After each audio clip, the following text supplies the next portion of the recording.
hey, that's your free speech and blah, blah, blah. Because originally, when I lost the White House correspondence gig, Talk a little bit about how did they tell you? Did you get an email? What happened? How did you find out you were no longer doing it? Were like, you acted wild on a podcast and you lost White House correspondence. And I was like, yeah, man. Well, what did you say on the podcast? Act wild. Oh.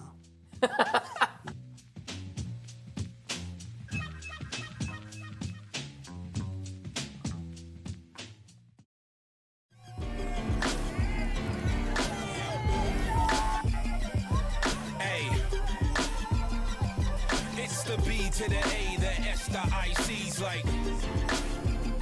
Welcome to the Joy Reid Show. I am so excited to have you here. I've got my coffee cup ready to go. And we've got a great interview with the hilarious and wonderful Amber Ruffin. And yes, I did ask her about that dinner. And we're going to get to that shortly. But first, we begin with what I think is the question of the day in the year of our Lord, 2025. And that question is, what the actual fuck? I'm sorry, Saints. I am so sorry for cussing on my first show, but seriously, I know that y'all are thinking it too. I mean, what is happening to this country? What's with these back and forth tariffs that have already wrecked our economy and that even the Rupert Murdoch Wall Street Journal says could put us in a recession, but that Trump can't even stick with for 5 minutes? It is so bad. Wall Street bros have even coined the term taco trade, which stands for Trump always chickens out on tariffs. Now, thankfully, the courts are shooting down some of these tariffs, for which he's now apparently beefing with Leonard Leo, the same Leonard Leo who built the right-wing Supreme Court majority that, yes, knocked down his big, ugly tariffs. I mean, they're right-wingers. They serve money. But who also gave him absolute immunity so he can crime at will. And yes, I know Jake Tapper and them are obsessed with Joe Biden, but Trump is unhinged. You have to admit it. And his brain clearly don't work good. The man cannot finish a sentence without slurring, or his mind swerving into weird places, including ruminating on the man parts of a dead golfer. His latest rant was about the guy who built the segregated Levitt towns having trophy wives, because, that matters to West Point grads. He is clearly negatively obsessed with Harvard, which leads me to wonder if maybe he didn't get into Harvard. I mean, maybe the school wouldn't take a check from his tax-dodging late father to let him in, like you penned it. I've also always wondered that about his friend Tuckums. And sorry, who's even in charge at this point, while Trump is jet-setting around the world, accepting used luxury jets from countries he used to call terrorists, and selling crypto meme coins to random rich people and maybe foreigners who get to have dinner with him and the presidential seal? I demand to know, who is producing this insane reality show that we're stuck in? Also, why are we paying for his golf trips, and why? Why so many golf trips? Also, is this creeper in charge? Or maybe his wife or Chainsaw? And why are they always together? And doesn't Chainsaw have like a dozen kids to take care of and ketamine bills to focus on, maybe another electric car company to ruin? He clearly seems to be making bank on his fake agency Doge feeding our federal government into a wood chipper for much less savings than he promised. And purchasing a second insane Donald Trump presidency has handed him even more government contract welfare than he had before, plus a get out of investigations free card. Also, the regime is possibly forcing foreign countries to sign up for Starlink and punishing his former home country, South Africa, with 30% tariffs, and by deep-sixing U.S. aid, the agency that helped end apartheid. So he's got to be happy. Plus, he'll soon have some new Afrikaner friends to hang out with in America. They claim to be refugee farmers who left their farms behind for some reason. By the way, while shredding the federal government hasn't saved us much money, it is jeopardizing Social Security and Medicaid, so people aren't even sure they'll be able to retire or get health care. And I don't recall Trump running on any of that. As I recall, he ran on making things cost less. And last I checked, they cost more. Also, have you noticed that your student loan payments have started back up, including the collections that Biden paused? Also, am I the only one getting like 10 times more scam calls and texts? Why is there so much scamming? And why are people getting literally snatched off the streets by masked men, dragged into random vans, and tossed into detainment for weeks sometimes, like it's 1930s Munich. Why is ICE showing up at schools and restaurant kitchens and people's immigration hearings and arresting people who sometimes turn out to be US citizens, harassing people based on the color of their skin and locking them up, sometimes hundreds of miles from their home cities without even a hearing, or even in foreign jails in El Salvador or now apparently in South Sudan? Sorry, why are any African or Central American or South American countries going along with this fascist madness? Do their leaders not have any sense of solidarity with the very people of the global South that the Trump regime is attacking? Has anyone called The Hague? You did see that the same right-wing Supreme Court, the majority, who Trump was screaming at on his busted social media, just cleared the way for the regime to expel 500,000 Venezuelans, Nicaraguans, Haitians, and Cubans by allowing these monsters to revoke their humanitarian parole, right? All to get to Trump's magic number of the biggest mass deportation in history, which they failed at so far. Lots of dramatic arrests, but Biden deportation numbers. And we can't have that. Justice Jackson was right to condemn it as allowing the government to do what it wants to do regardless, rendering constraints of law irrelevant and unleashing devastation in the process. She's almost too eloquent for the kind of rot being unleashed by the Leonard Leo gang that she's forced to serve with. And do these guys even see their shadows? Why is the United States of America bowing to the maniacal hatreds of people like them and pushing that hatred as policy, when for decades we've been the ones condemning countries like Cuba and Venezuela and Haiti and Nicaragua for being brutal and unsafe, while also pushing policies that keep them brutal and unsafe? So what, now all of a sudden we're not autocratic regime fighting anymore? All the Venezuelans and Cubans can just go back home now that we're an autocracy too? Has anyone told right-wing Cuban and Venezuelan Trump-loving South Florida? Since when do Republicans hate Venezuelans and Cubans? Oh yeah, that's right. They're the ones here in the kinds of numbers that can up the deportation rate, so they're expendable, regardless of how Republican their American families vote. I mean, we already knew how Trump and MAGA feel about Haitians. Under the Trump regime, the United States is now the country that's deporting not just exiles in danger of persecution if they go back, but also kids with cancer. We are the country that's defunding AIDS medicine and other badly needed treatments around the world, which will make people die and make their families justifiably blame America. We are the country where brown and black children are afraid to go to school for fear they'll be snatched or that their parents will be dragged off by ICE before they get home to have a snack and do their homework. We are the country where you can get arrested, detained, and deported for writing an op-ed that the government doesn't like. It's giving Russia.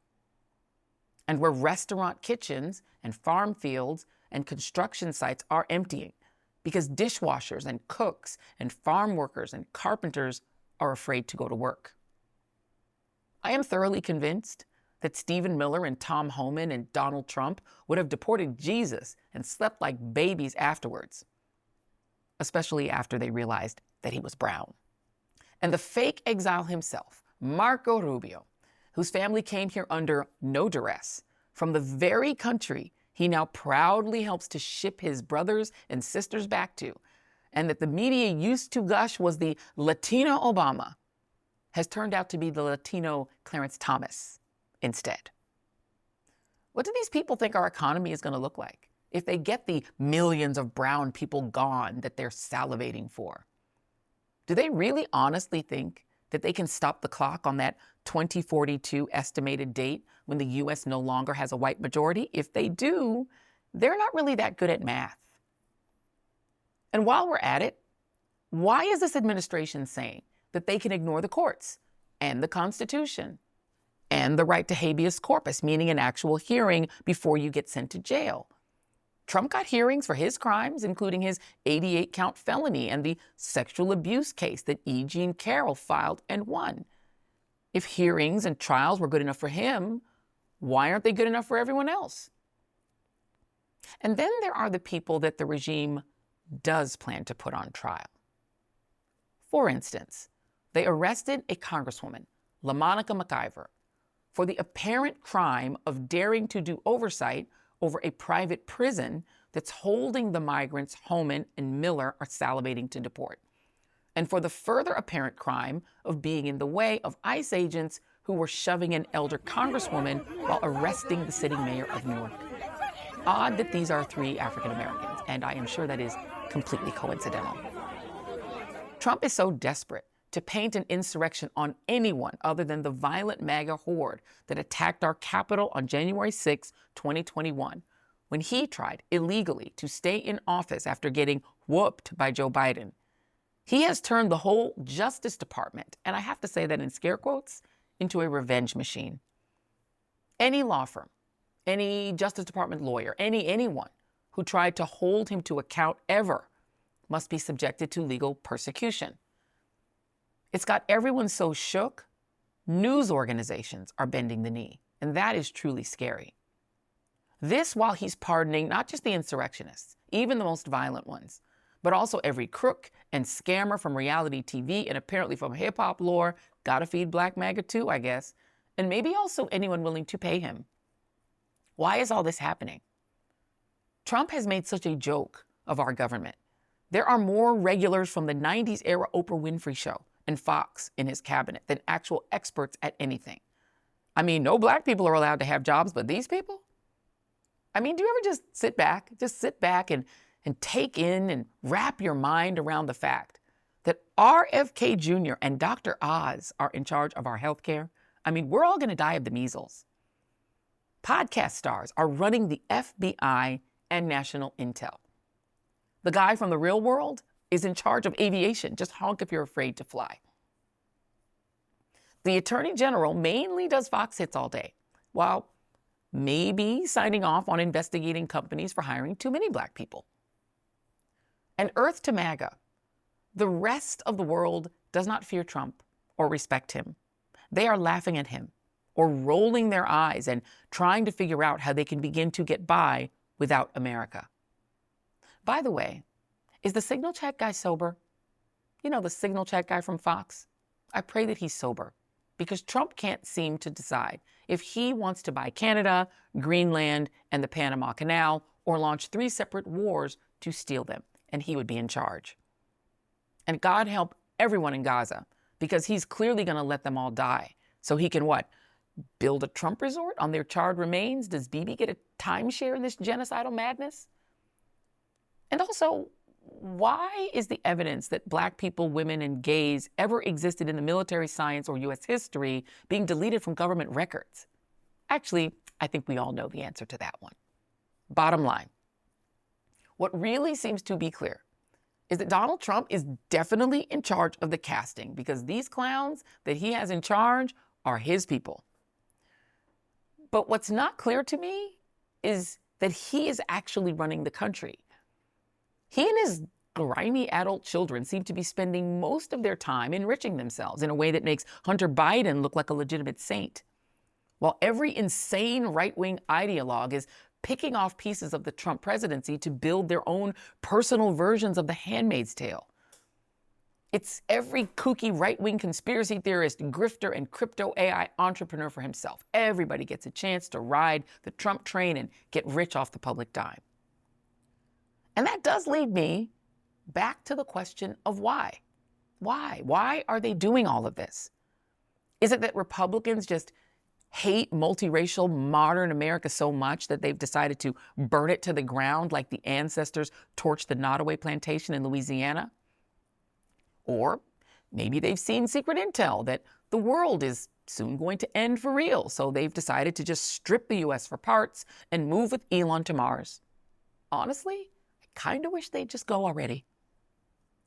The just sheer chaos that these people are unleashing may seem random. But to tell you the truth, I don't think it is. I have always liked to say that when a lot of wild stories are being thrown at you, the way that you look at them, or the way to look at them, is as one big story with many chaotic parts.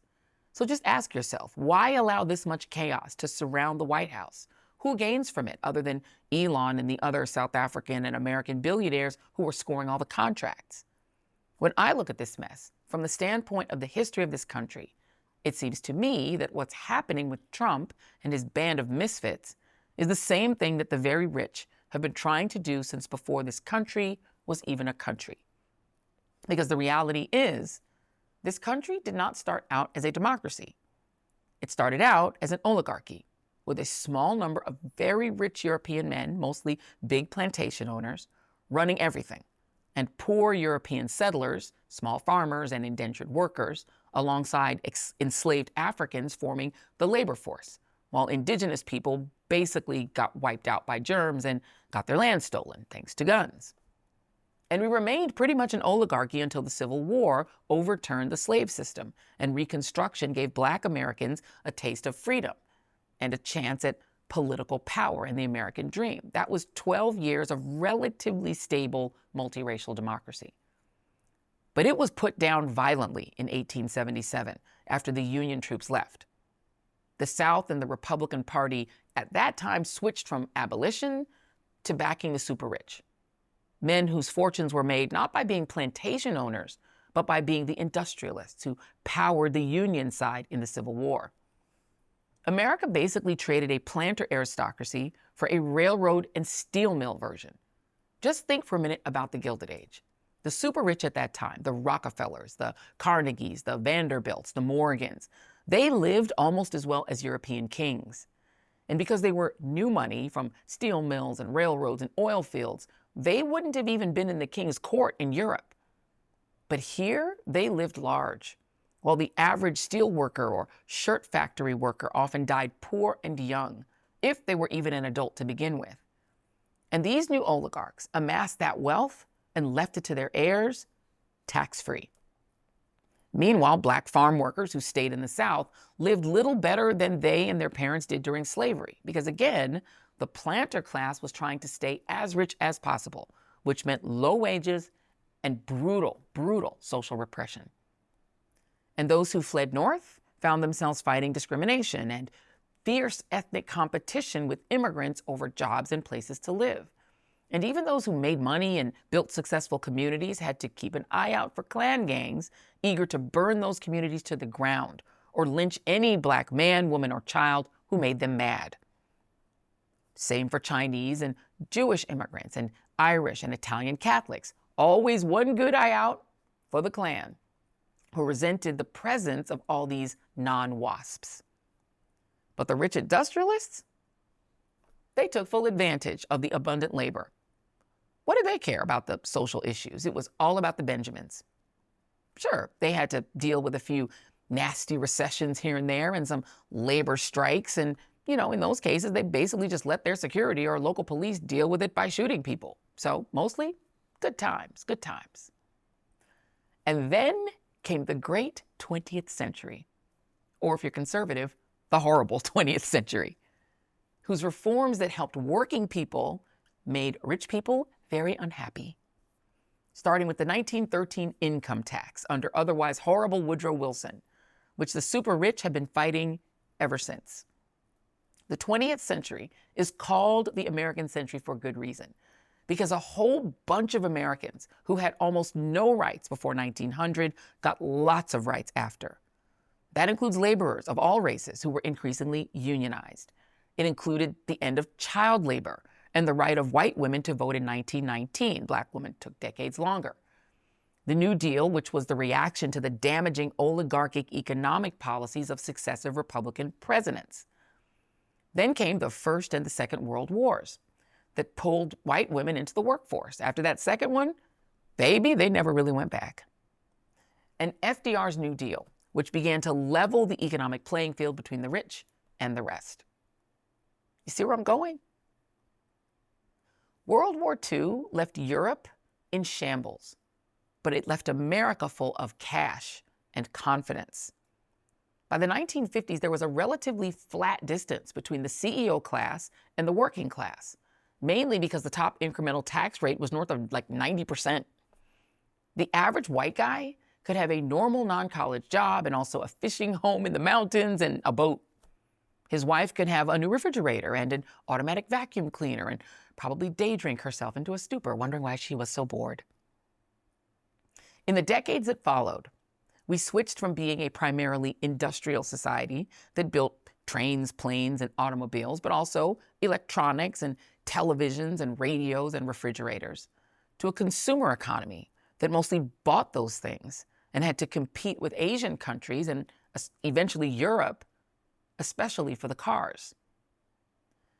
By the 1980s, and even more so in the 1990s, our economy was really driven by consumption and on low prices for imported goods. Economists call this era, the great 20th century, the Great Flattening. And along with those expanded economic opportunities and broad prosperity, the 20th century brought another major shift in the culture towards greater racial and gender social equality, racial integration, hard fought and ugly, but it largely happened.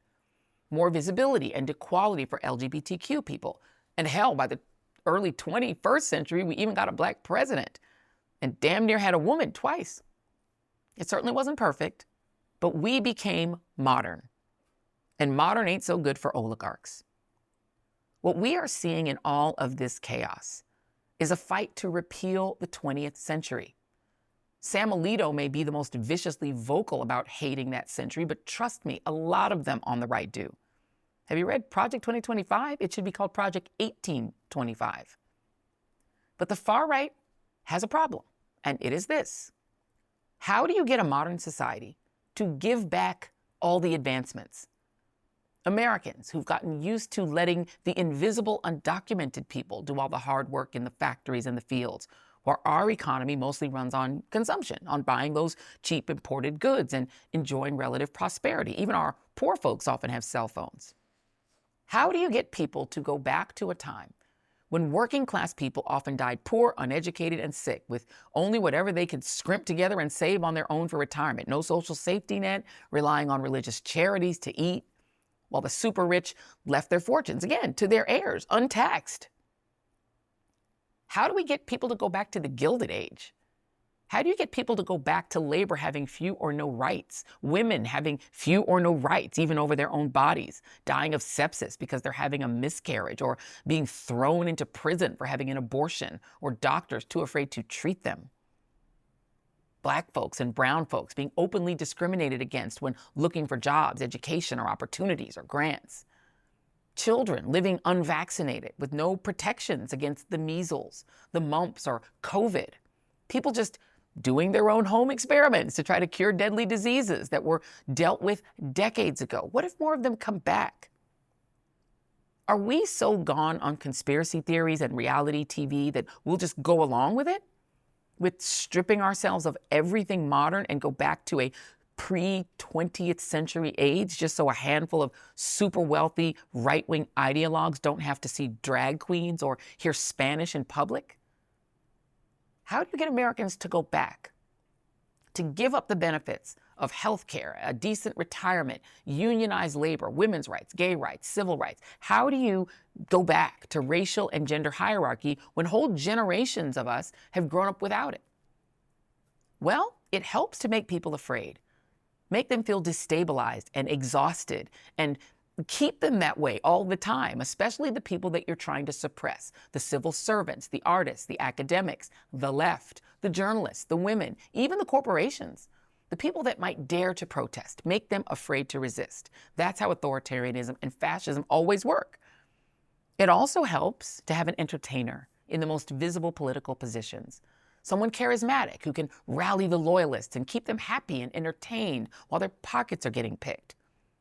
And that is where Donald Trump and his clown posse come in. What does the Salvadoran version of Trump call himself? He calls himself the world's coolest dictator. The Argentinian version, Malay, a character. The Hungarian version performs at conservative conventions like CPAC. And of course, there's Putin. He wrestles bears. So entertaining. The strongman model is pretty much all the same. And they always get really conveniently mega rich, and they do not leave office. If you want to understand why Republicans, who, let's be honest, mainly despise Donald Trump and say so on background to reporters, tolerate everything he does, including his blatant corruption, his destruction of their party's moral integrity, his twisting of American Christianity into a mockery of itself, his gross immorality, his blatant lawlessness, even his designs on becoming a king, why do they let him do all of that? Well, it's because he and his cult of personality allows them to do something that this party, the Republicans, who switched again from abolition to greed during the Gilded Age, abandoning their former legacy to get in with the super rich, it enables them to get a majority of white Americans who became affixed to the party due to their broad opposition to racial change, to get them and a small number of non-white American working class people to willingly give up everything that was gained in the 20th century and allow the oligarchy to be great again. And to get us back there, the people Republicans serve, these elite, extravagantly wealthy men and women, these billionaires, are willing to toss democracy literally in the trash heap and go straight past oligarchy to authoritarianism, even fascism, in order to ensure that they will never be taxed or regulated again, or that anything will stand in the way of their unlimited wealth. These people are waging war against everything that defined America in the American century. Cultural pluralism, women's rights, civil rights, even integration, and a try for racial equality. And they are pushing hard and fast to drag America backwards to the time before the 20th century, to the Gilded Age, when apparently America was great because it was extremely unequal. They've got 5, sometimes 6 Supreme Court justices in the bag. And Clarence works for tips and trips. There's also a media ecosystem that they've got firmly in hand to keep the base on message and angry at all times, and also entertained. The Trump chaos, that is designed to entertain his people. The cruel arrest and degradation of immigrants, their demonization, that is the secret sauce designed to get millions of Americans to cheer for the cruelty and play ball, because those are the people to blame. Those are the people to hate, even as they themselves maybe lose everything. And letting Trump grift, well, that is designed to keep him happy and distracted, whopping up Bitcoin cash and ordering his minions at the DOJ to investigate and arrest anyone who makes him mad, or whoever investigated him for his actual crimes, which his cult of personality will never even believe he committed. And while he and his family are grifting and corrupting and revenging so he can become America's Putin, and while his base get to eat religious zeal instead of affordable bread with a so-called return to a Christian nation where the gays and the trans will be punished and the Bible will be read in school, between mass shootings, and girls marry as teens and start pumping out the babies for the American workforce, and women shut up and cook dinner and behave, and the brown immigrants get hurt, they get herded, tossed into concentration camps, maybe even killed, all pure entertainment for the base. While a lot of that is screaming across your TV screen and your laptop and your phone till you literally feel like you're going out of your mind, the billionaires are erasing everything you gained and putting every penny into their own pockets. Like, hey, that's your free speech and blah, blah, blah. Because originally, when I lost the White House correspondence gig, Talk a little bit about how did they tell you? Did you get an email? What happened? How did you find out you were no longer doing it? We're like, you acted wild on a podcast and you lost White House correspondence. And I was like, yeah, man. Well, what did you say on the podcast? Act wild. Oh.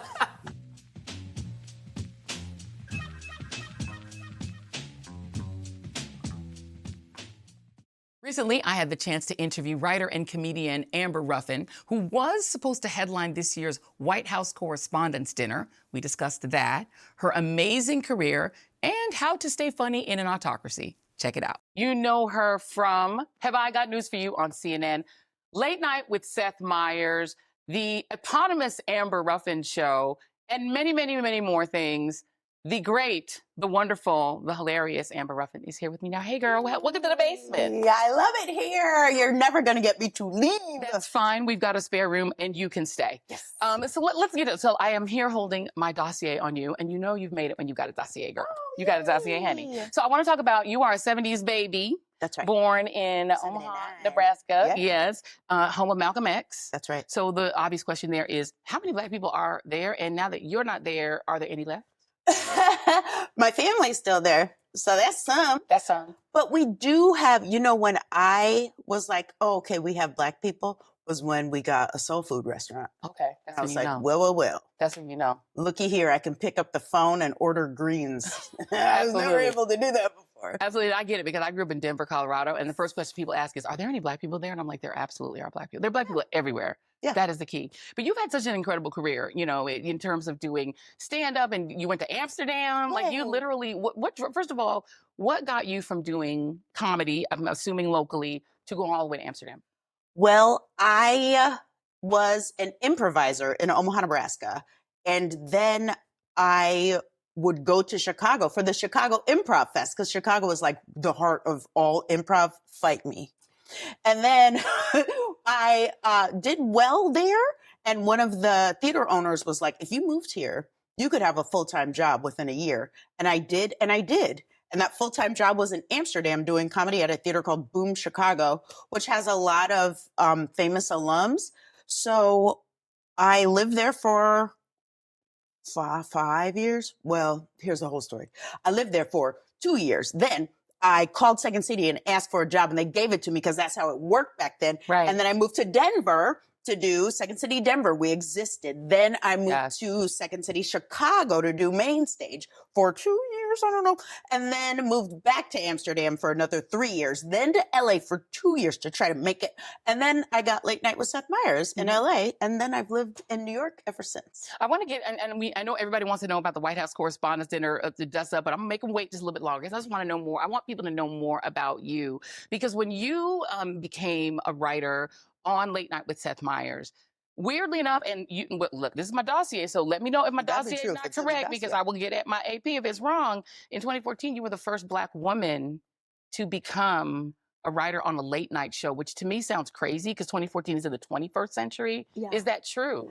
Well, it is. What I have been told is that I was the first Black female late night writer on a network talk show. Yeah. So it seems true-ish.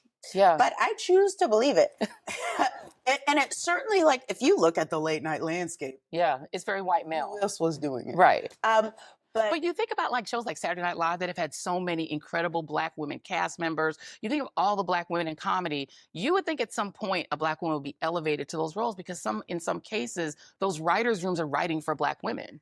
yes, it's just the shape of what modern comedy used to be. Yeah. And it used to be Black people were only funny through the white lens. You know what I mean? Yeah. And so that small part of Black comedy and white comedy that overlapped, that was the only spot Black women were really allowed to exist. Yeah. So it took a long time to separate those two things and to be like, I'm valid outside of my stereotype. Yeah. So and now, freaking since Late Night with Seth Meyers, a few Black women have had late night shows. So I feel really, really good about it. No, absolutely. And I mean, let's talk a little bit about just actually being in those writer rooms. Talk about what it was like to be, because we're in this DEI conversation, and we know that diversity, equity, inclusion actually brings something important to the table. Yeah. Can you talk about being on Seth Meyers' show and what it was like? Well, Seth Meyers' old boss is Tina Fey. So he doesn't have what regular white men have, where they like balk at the thought of listening to a woman. Yeah. Like most of them have it. I just hit the jackpot. He also has this weird thing that should not be weird, but it is, where you can say, you shouldn't say that. You literally had a piece called Things Seth Shouldn't Say. These are two of our writers, Amber and Jenny. I'm Black. And I'm gay. And we're both women. And I'm not. So here's how it works. I'll read the setups for these jokes, and Amber and Jenny will read the punchline. But you can say that to him, and he'll be like, oh, all right. Yeah. He just doesn't have a crazy, weird ego. He's like eager to learn and open, and he's not convinced that he knows everything. Yeah. Which is great. Hit show Black Mirror recently began its 7th season. A black mirror is like a white mirror, except you look good. Amber, are you saying all white people are ugly? I didn't. You did. You heard it here first, folks. Seth Meyers said all white people are ugly. No, I didn't. You heard it here first, folks. Seth Meyers gaslit a black All woman. right, enough. And you've done so many other things, Black Lady Sketch Show. Like, people have gotten to see you in the context of doing your full comedy with other Black women. Black Lady Sketch Show is one of the best things ever. It's fabulous, too. But you've also done your own show. So talk a little bit about hosting, because then you went from being the writer and being a frequent, person that appeared on the show to hosting the Amber Ruffin show. What was that like? Yeah, it was bonkers. Because we wrote up the Ruffin show, the Amber Ruffin show, a year before we got it, because we didn't know Peacock was going to exist. Yeah. So we wrote it up, we pitched it to NBC. They were like, no. We're like, okay. So then forgot we ever talked about it. Yeah. And then one day, Mike Shoemaker, our EP on Late Night Seth, was like, they want to do Ruffin show. And we were like, holy crap. Okay, what's Peacock? So then we figured it out. Don't so many people ask that question, what's Peacock? No offense to Peacock, but people do ask the question. Yeah, but since I got Late Night Seth, I've had my own show. I've written on a sitcom. I've written on Black Lady Sketch Show. I have written 2 books. I've written 2 Broadway shows. Like, they're like, fly, baby bird. Yeah. They want everyone to succeed. And it is bananas that other shows just leave money on the table. Yeah. I'm like, you EP it, you benefit, everyone benefits. Absolutely. But yes, Seth got his head on right. You talked about these books. I have to talk about the name of this book. This one is written down. You'll never believe what happened today. Crazy stories about racism. You wrote it You'll with your never sister. believe what happened to Lacey. Crazy stories about racism. Yeah, and I need to know, what is the craziest story about racism that you have? And you wrote it with your sister, by the way. You should throw it out. There's so many, dude. There's so many. My favorite and the fastest one to tell is that Lacey was at the store, this a million years ago, and she had Black History Month checks, but each had a different Black History hero on it. And she paid for a check. The little white child took the check and was like, I didn't know you could get your picture on a check. The picture was Harriet Tubman. No, she did not think your sister was Harriet Tubman. Not like a special picture of Harriet Tubman. The real, you're the not one, thinking of. The one you're the thinking famous of. one. Yeah. I've always had this question for, you all make everything funny. Comedians make everything funny. It is your job. It is your career. But some things feel like, are they funny or not, right? In this era, when we're just facing such a war, what feels like a war against Black history, a war against Black people, not even just Black people, people of color, queer people. You did make this announcement about yourself after you got divorced and said, this is me, I am who I am. Which, by the way, on my notes, my AP wrote slay. In that note. But I mean, the war is on so much of your identity. How do you make that funny? I feel like this has always been the case. This has always been the case. Like every I would say month for me, every day for Lacey, we'd come home and be like, my white boss said this and you were going to flip out. Right. Like it was always something wild. And we would laugh because we live here. This is what it is. And the cool thing that's happening with comedy, horrible for the world. Yeah. Very cool for comedy, Mhm. is that we're all in hell. So it's like everyone gets to have that bananas, Yeah. like holding one hand and going like this with the other. It is, everyone gets to be like, oh, wow, we're all on the sinking boat together. Yeah. And we rage, Yeah. So it's nice to have that brotherhood of terribility. The Brotherhood of Terribility. We got to patent That's that. the name of the next book. It should be the name of the next book. And so CNN, I actually was pleasantly surprised, and God bless them for doing the show. It's Roy Wood Jr., Yes, yourself, Michael Ian Black, and you guys are like the coaches of the show. Have I got news for you? Did it surprise you that in this era, that in this climate, CNN was like, yeah, we'll green like that? And do you feel restricted ever in what kind of comedy you can do based on, the regime? So CNN's this show, Have I Got News for You, has run over 30 seasons in England. In Like so England. many American comedy shows, it's a bite of an English show. and they are wild over there. They're like, say whatever you want. The more we get in trouble, the better. Right. So they are on a mission to be subversive. And here, they're like, you can do whatever you want. And buddy, I'm telling you, I'm up there saying whatever. Don't nobody give a. So you got invited to host the White House Correspondents Association, which is a big deal. And Roy did it last year, year before, last year. Last year or the year before? Last year or the year before. So you know, they knew who they were inviting. Talk about how the invite happened initially. I got a call and they said I was invited. Then we talked about what was expected of me, and we were like, we'll give it to both sides. And no one said give it to both sides equally and make sure give it to both sides. I was like, hell yeah. And then like that's freaking January. So that's before people were getting snatched up off the street. Right. That's before they were erasing Black history from national websites. That's before book bans in schools. It's before we really found out what was going to happen. Yeah. And so I just can't. And look, I'm a comedian. I'm a goofball.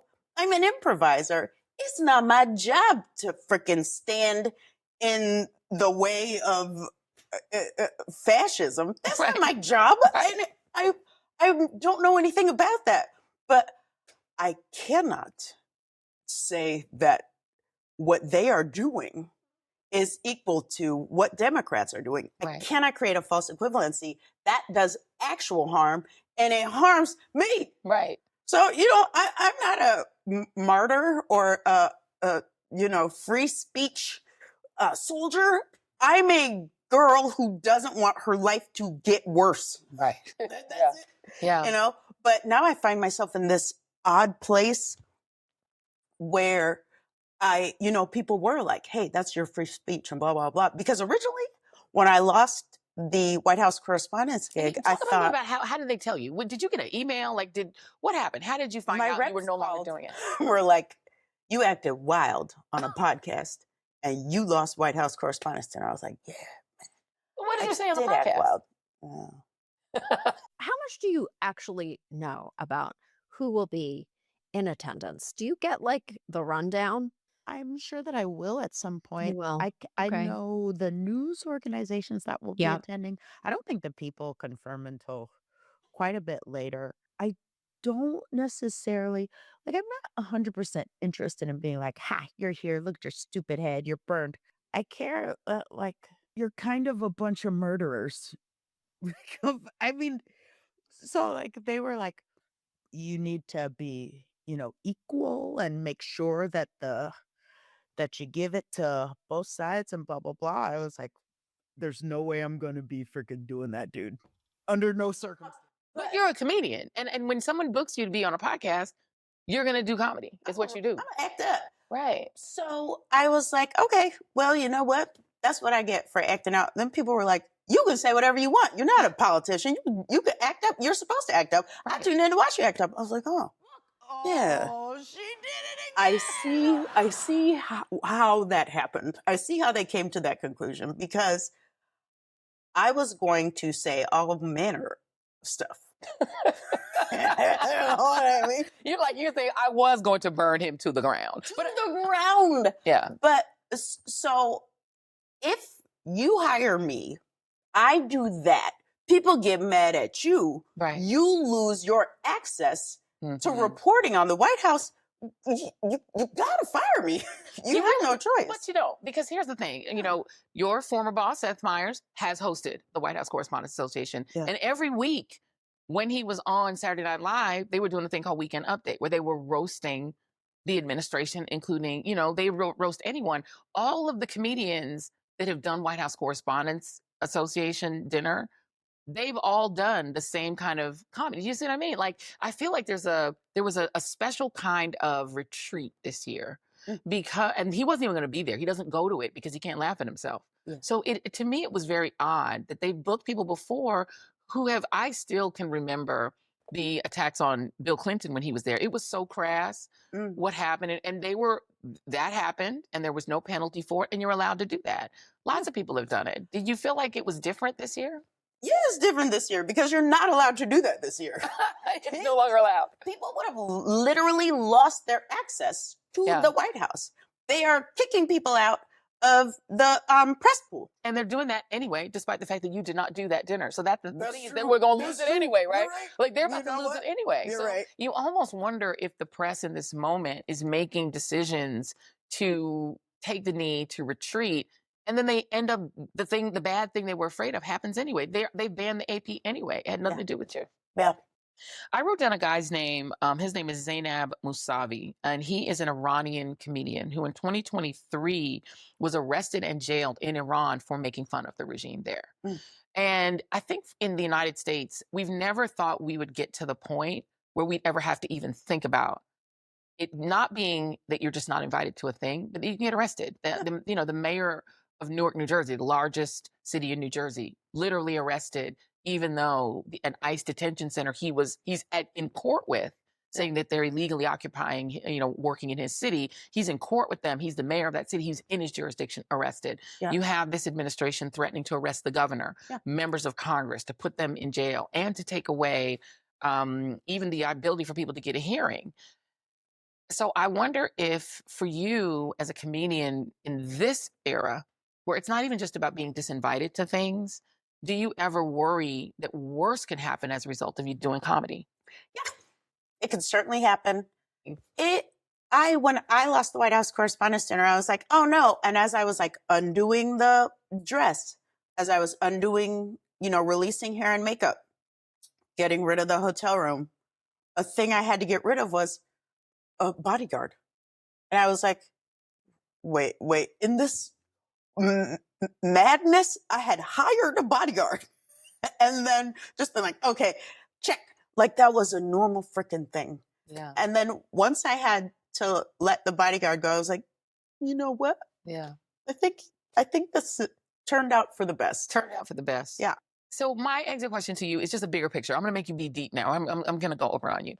Talk to us about what comedy and what performance and what art to you looks like in authoritarianism, because that's where we are. Yeah.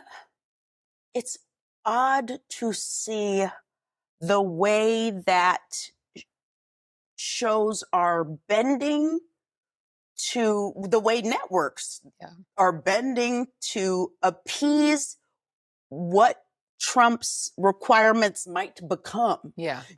Because I don't think he's issued an edict yet about, hey, you can't.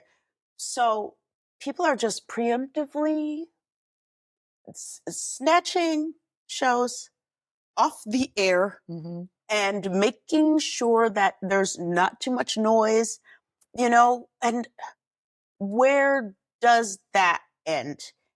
Furthermore, another side effect of this is there are cities now where you have to use the bathroom that is your assigned gender and gender at birth. Yeah. So when companies go on tour, I co-wrote and wrote 2 shows touring America now. And when our cast members are trans, then we have to worry about them when they hit this city and that city, So it's like, it is a devious way to shrink art, and it is not working. Honestly, I do not think it's working because artists are the people who speak out. I mean, I've asked a couple people this about the Kennedy Center. Like, there's a question of, do you pull away if you had a show at the Kennedy Center? Do you drop it, or do you go in defiantly and like, I'm not going to let you kick me out? Where would you fall on that? I feel like each choice is valid. Yeah. Personally, I would pull out.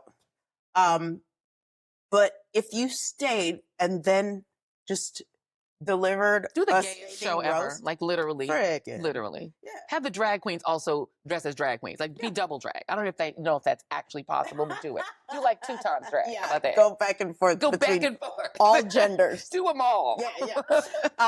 That would rule. Would actually be that a would good rule. show. Yeah, I would watch that. You can write that. Girl, listen, we got a project. Let's do it. But yeah, it is. It's hard to know what to do because some people are like, we'll never go back to the Kennedy Center ever again.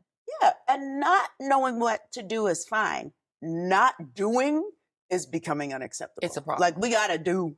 Yeah. Do is the only thing we can do.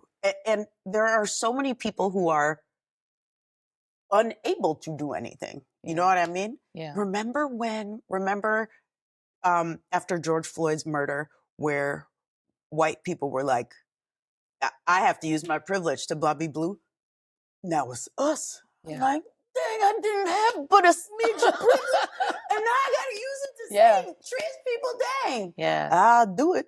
Yeah. And you're seeing a lot of Black people pull away from being in the streets because they're like, we're not going to use, because Black folks have a moral privilege, right? African Americans in particular have been at the center of the civil rights movement, including, the place, Malcolm X, who's from your hometown, right? I mean, it's been Black folks who've been the moral conscience of the country. But now you're sort of seeing Black people pull away from the street movement piece of it. Because first of all, we're a bigger target. And second of all, there's a sense of betrayal that all these other communities failed to come out and vote, in our best interests. Yeah. Do you have a thought on whether we should be out in these streets? Yeah, streets is hard. Yeah. Should we be in the voting booth? Absolutely. Yes. Should we be in the streets? I don't know, man. They're out here wilding out. Now, will I be in the streets? Oh, yeah. Should you be in the streets? You know your town, right? Will I be in the streets of New York? Yeah. Will I be in the streets in Omaha, Nebraska? Oh, I don't know. Yeah, I hear you. I mean, to tell the truth, I don't know. Yeah. But I think that, would I be in the streets of Minneapolis? Absolutely. Right. But it is imperative that you do something. I think we're just, our backs are against the wall now. And it will come to us running around in the streets. And my prediction is, you may not feel comfortable getting out there now, but soon you will feel as though you must. And then I think everyone will. I think so too. Amber Ruffin, we appreciate you. Have I got news for you? It airs Saturday nights, 9 p.m. Eastern Standard Time on CNN. It is a good reason to tune into CNN because, look, sometimes we have to laugh so we don't cry or scream. Yeah. It's a good strategy.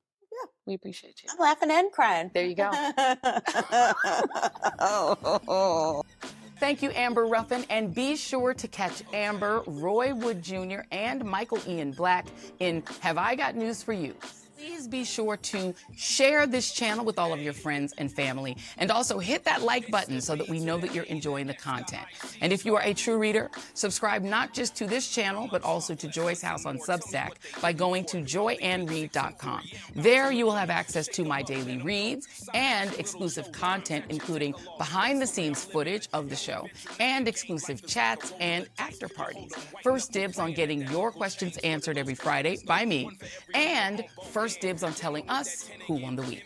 We've also got those cute throwback readout jerseys that folks have been asking me about in the merch shop over there, with more cute merch to come. So head on over to joyandreid.com to subscribe for free, but only after you hit subscribe right now on the screen below. And throw in some comments while you're at it. We would love to hear from you. Thanks again for watching, and see you next time on The Joy Reid Show. Bouncing on my ones, counting on my twos, sitting on my threes, getting back to the. We are done. It is 9 o'clock. I need to eat. I'm so. Crossing all my T's, getting back to the basics.